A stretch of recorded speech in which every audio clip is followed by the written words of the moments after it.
Good evening, everyone. Today, Indiana hit an all-time high for new COVID cases, and by quite a large margin. More than 12,000 people tested positive for this virus. Let that sink in for a second. 12,000 today.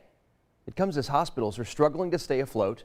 They're over capacity, understaffed, and overwhelmed. So tonight, our Emily Longnecker gets an inside perspective at how this pandemic is impacting people on the front lines.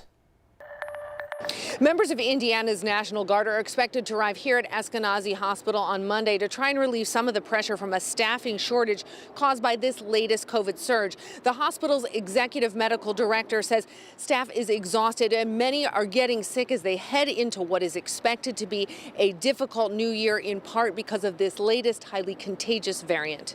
3 different Indiana hospital systems have the same message this week. It's a breaking point. And those are more than just words for healthcare workers like Dr. Graham Carlos, an ICU doctor at Eskenazi Hospital, who's also the executive medical director. It's a lot different than the first go around in 2020. Right now, hospitals, including Eskenazi, are short-staffed, and those on the front lines say it's largely because employees themselves are getting sick. Our staff are developing breakthrough infections, so they've been vaxxed and boosted, but they're testing positive, which we know can happen with Omicron, and then they can't work. Now a new surge in COVID cases has hospitals that are already full looking for help.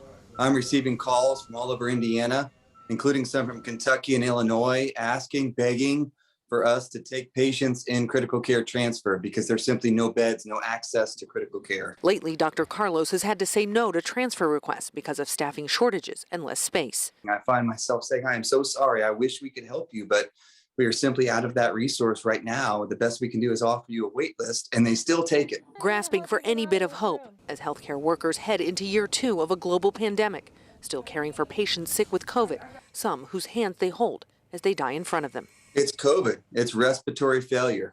It doesn't matter to me if it's Omicron or Delta. It's patients that need oxygen, need ventilators, need ICU care, and can't find it around the state and our neighboring states. But despite the road ahead, Dr. Carlos says healthcare professionals are still showing up, taking extra shifts and going above and beyond what they signed up for. They're giving all of themselves for others, which is honorable, and I see it every day.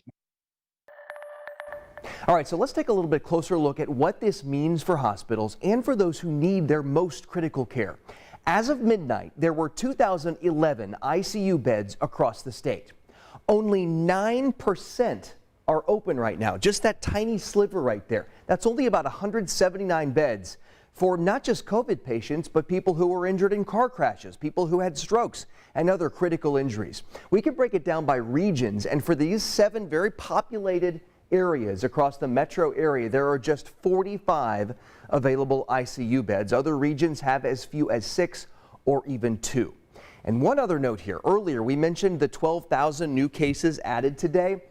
That's the highest number of the pandemic. The old record was December 2nd last year when we were at 8,400 people diagnosed. So you can see just how that number blows that number away. This is more than 3,500 cases higher than that.